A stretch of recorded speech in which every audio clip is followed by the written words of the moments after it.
जब तक आकाश आनंद राष्ट्रीय कोऑर्डिनेटर थे तब तक तो आपके पेट में दर्द हो रहा था कि भाई भतीजा, बुआ भतीजा, परिवारवाद। आज निकाल दिया तो बी टीम हो गई। वाह, मीठा मीठा गप गप, फिक्का फिक्का थू थू। ये वो लोग हैं जिन्होंने साहब काशी नाम पर आरोप लगाए, ये वो लोग हैं जिन्होंने बहन जी पर आरोप लगाए, ये वो लोग हैं जिन्होंने बाबा साहब डॉक्टर भीमराव अम्बेडकर साहब पे आरोप लगाए, ये वो लोग हैं जिन्होंने माता सावित्रीबाई फुले पर आरोप लगाए। और अब जब आरोप लगाने की बात हुई है, आप ये मानिए कि आकाश आनंद को पद मुक्त होने के बाद सबसे ज्यादा जो पेट में दर्द हो रहा है वो दरीजनों का हो रहा है, जो दरी बिछाने वाले लोग हैं। अरे भाई, जब सिक्योरिटी मिल रही है तब बी टीम बताते हो, जब आकाश आनंद जी को पार्टी से बाहर किया जाता तब बी टीम बनाते हो। तो हमें आप जीने दोगे या नहीं जीने दोगे? क्योंकि बिहार की राजनीति के अंदर शंभू जी जिस प्रकार चुनाव लड़ रहे हैं, शंभू जो है एक निर्णायक चेहरा बनेंगे और बहुत अच्छा चुनाव लड़के वो दिखा रहे हैं। शंभू जी मिशन मूवमेंट में वो हीरे हैं जिन्हें कुछ भी चीज सिखाने और बताने की जरूरत नहीं है। इसीलिए यही कारण है कि उन्होंने पूरा वैशाली का जो क्षेत्र है वो हिला रखा है। जो सत्ता का गढ़ अभी तक उत्तर प्रदेश और दिल्ली माना जाता है, कहीं ऐसा ना हो 2024 के इलेक्शन के बाद में बिहार सत्ता का गढ़ माना।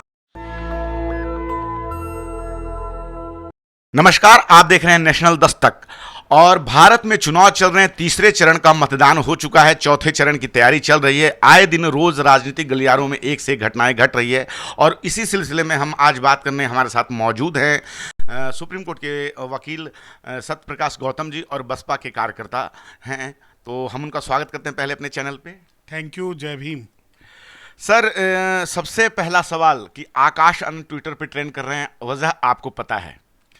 देखिए, शहीदों की कब्र पे लगेंगे हर बरस मेले, वतन पे मिटने वालों का यही बाकी निशा होगा। अगर आप आकाश आनंद की बात कर रहे हैं और बहन जी की बात करना चाहते हैं तो आप यकीन मानिए कि बहुजन समाज पार्टी वो पार्टी है जिन्होंने अपने विधायकों को अपने बहन जी ने अपने आवास पे बुलाकर गिरफ्तार करवा दिया था। रही आकाश आनंद जी की बात, बहन जी ने क्लियर ये बात मैसेज दिया है कि कोई भी अरिपक्व जो अनमेच्योरिटी है वो नहीं चलेगी पार्टी के अंदर, अनडिसिप्लिन कुछ भी चीजें नहीं होंगी।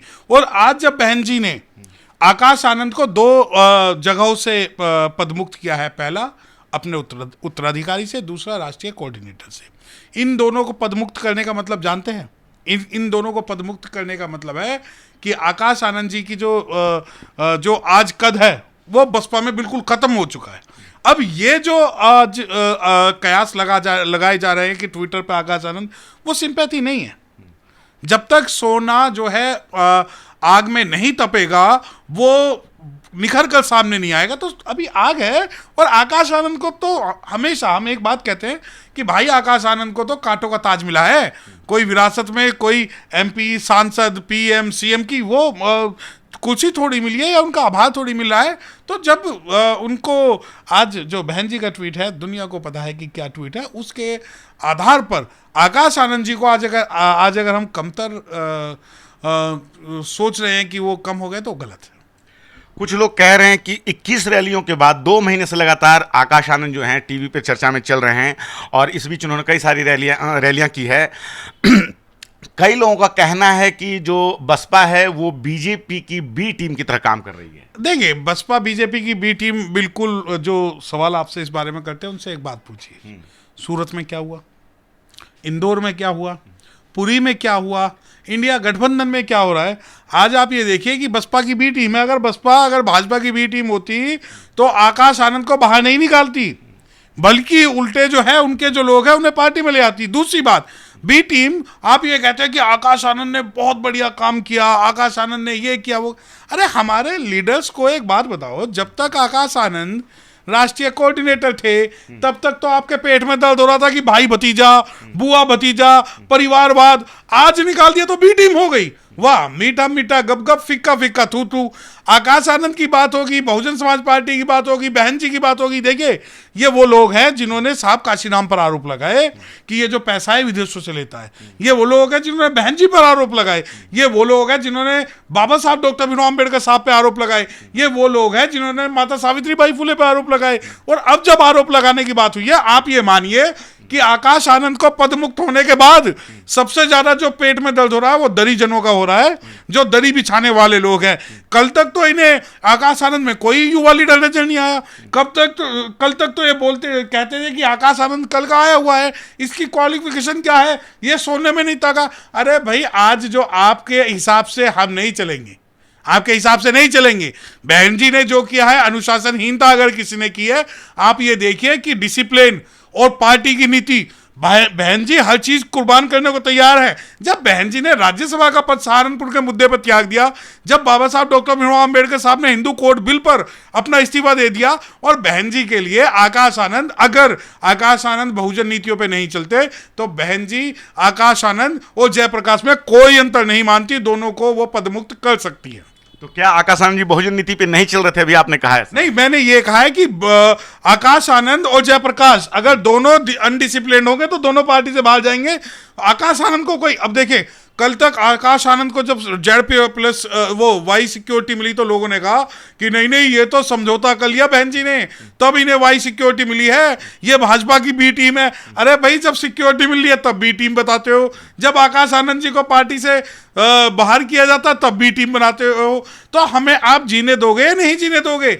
या बहुजन समाज पार्टी को आप ये सोचते हो कि आपके हिसाब, एक वो है शेर है राहत इंदौरी का कि हमारे मुंह में तुम्हारी जुबान थोड़ी है। ऐसा नहीं है। बहुजन समाज पार्टी की अपनी नीति है, बहुजन समाज पार्टी के अपने प्रोग्राम है, बहुजन समाज पार्टी की अपनी रूपरेखा है, और माननीय बहन कुमारी मायावती जी के लिए आकाश आनंद और सत्य प्रकाश गौतम के अंदर कोई भी अंतर नहीं है। अगर सत्य प्रकाश गौतम जो है कोई भी ऐसी अनुशासनहीनता पार्टी में करते हैं या आकाश आनंद करते हैं तो दोनों के लिए डिसिप्लिन एक है, और दोनों का सजा जो है बहन जी देना जानती है।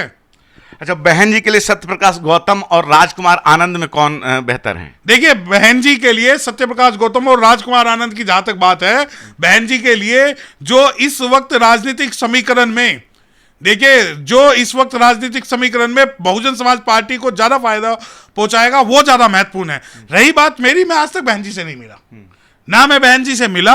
मैं सिर्फ बहुजन समाज पार्टी का सबसे छोटा एक कार्यकर्ता हूं जो बहुजन समाज पार्टी के लिए अपनी कुर्बानी देने के लिए तैयार है, क्योंकि नई दिल्ली से जब मेरा टिकट हुआ और मुझे यह आदेश हुआ कि अब जो है राजकुमार आनंद जो है इलेक्शन लड़ेंगे, तो आप यकीन मानिए कि बिना सिंगल 1% सोचे हुए मैंने जो है राजकुमार आनंद को समर्थन दिया। अब आप सवाल पूछते हैं कि बहन जी के लिए कौन? बहन जी के लिए सत्य प्रकाश गौतम और राजकुमार आनंद में से जो बहुजन मिशन मूवमेंट चलाएगा वो महत्वपूर्ण है। हम आइडेंटिटी कौन है? मैं आपको बात बताता हूं कि कल इलेक्शन के बाद हो सकता है कि राजकुमार आनंद बहुजन समाज पार्टी छोड़ दे, हो सकता है सत्य प्रकाश गौतम बहुजन समाज पार्टी छोड़ दे। तो जो भी पार्टी छोड़ेगा या पार्टी विरोधी कोई भी गतिविधि करेगा वो पार्टी से बाहर जाएगा। तो 24 घंटे के अंदर ऐसा क्या हो गया कि लगता है कि सत्य प्रकाश गौतम जो उतने फायदेमंद नहीं है पार्टी के लिए? नहीं, देखिए सत्य प्रकाश गौतम फायदेमंद कभी हो या ना हो, मैंने शुरू में ही आपसे कहा कि शहीदों की कब्र पे लगेंगे हर बरस मेले, वतन पे मिटने वालों का यही बाकी निशा होगा। अरे हमें पार्टी नहीं चाहिए, ना ही कोई पद चाहिए, ना ही कोई पार्टी चाहिए। मैं बहुजन समाज पार्टी का वो वोटर हूं जो बहुजन समाज पार्टी का सपोर्टर भी हूं, पदाधिकारी भी हूं, नेता भी हूं, बेटा भी हूं, कार्यकर्ता भी हूं, वर्कर भी हूं और बहुजन भी हूं। अगर आप ये कहे कि भाई आप दोनों में से कौन अच्छा, नहीं, मुझे नहीं पता। मैं बुरा जो ढूंढन मैं गया तो बुरा ना मिलिया कोई, जोतन झाका अपना तो मुझसे बुरा ना कोई। मैं ये मानता हूं कि बहुजन समाज पार्टी के लिए जब बहन कुमारी मायावती सैक्रिफाइस कर सकती है, साहब काशीराम सैक्रिफाइस कर सकते हैं, बहुजन समाज के कारण बाबा साहब सैक्रिफाइस कर सकते हैं, तो ये एक छोटी इलेक्शन तो आते रहेंगे। इलेक्शन 5 साल बाद फिर है, 2025 में दिल्ली के अंदर है, 2027 के अंदर उत्तर प्रदेश के अंदर है। तो मेरा जो मिशन है, मैं आपको एक बात बता दूं कि मैं पूरे जीवन भर बहुजन समाज पार्टी के अंदर दरी बिछाकर और बहुजन समाज पार्टी की सेवा करके भी रह सकता हूं। मुझे पद का कोई लालच नहीं है। अच्छा, आपकी पार्टी से वैशाली से शंभू सिंह भी चुनाव लड़ रहे हैं। वैशाली में जो बिहार का क्षेत्र है, बिहार का एक जिला है, और वहां पे वो लगातार जातीय गोलबंद करने की कोशिश कर रहे हैं, क्योंकि वहां के लोगों से जब हमारी बात हुई तो लगातार वो जातीय ध्रुवीकरण की कोशिश कर रहे हैं। क्या कहेंगे आप इस? देखिए, मैं शंभू भाई को आज से नहीं जानता हूं। मैं शंभू भाई को जब से जानता हूं, जब से वो दिल्ली आए और दिल्ली के अंदर उन्होंने जो है बहुजन मिशन मूवमेंट पे जो काम करना शुरू किया। ये बात दूसरी है कि आज उनके पास जो है बैलेट वो आज मांग रहे हैं और वोट मांग रहे हैं, लेकिन कल तक उनके पास ये आईडी थी, ये माइक था जिससे वो बहुजनों की आवाज उठाते थे।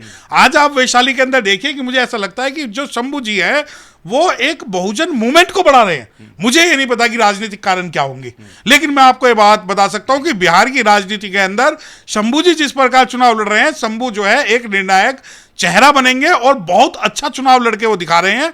और जब बात होती है कि भाई स्पेसिफिक हम शंभू जी की बात करें तो मैं बता दूं, शंभू जी मिशन मूवमेंट में पक के निकले हुए वो हीरे हैं जिन्हें कुछ भी चीज सिखाने और बताने की जरूरत नहीं है। इसीलिए यही कारण है कि उन्होंने पूरा वैशाली का जो क्षेत्र है वो हिला रखा है। नहीं, मैं अगर बिहार की बात करूं तो मैं एक बात बता दूं, बिहार वो भूमि है जहां खेलान जी हुआ, बथानी टोला हुआ, फूलपुर बातें हुआ और उसके अलावा जी कृष्णैया हुआ। अगर आप इन नामों को नहीं जानते तो आपको गूगल पे देखना चाहिए और समझना चाहिए। जब हमें बहुजन समाजीकरण देखना पड़ेगा तो बिहार को देखना पड़ेगा। बिहार के अंदर हमें देखना पड़ेगा किस प्रकार की मूसल जाति को आज वहां रखा गया है। आपको यह देखना पड़ेगा कि दशरथ मांझी के खिलाफ कितना अत्याचार हुआ, उन्हें जिस व्यक्ति को भारत रत्न मिलना चाहिए उसे नहीं मिला।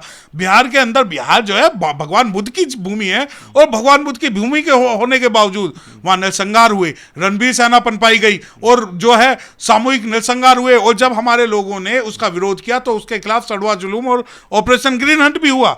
और बिहार के अंदर, वैशाली के अंदर ही नहीं, मैं बता दूं कि बिहार जो है इस बार बिहार के जो बहुजन है, बिहार के बहुजनों ने बदलाव की एक जो है बिहार जो है उसे चलाने का निर्णय लिया। और जो वैशाली की जहां तक हम बात करते हैं तो यकीन मानिए जो सत्ता का गढ़ अभी तक उत्तर प्रदेश और दिल्ली माना जाता है, कहीं ऐसा ना हो 2024 के इलेक्शन के बाद में बिहार सत्ता का गढ़ माना जाए।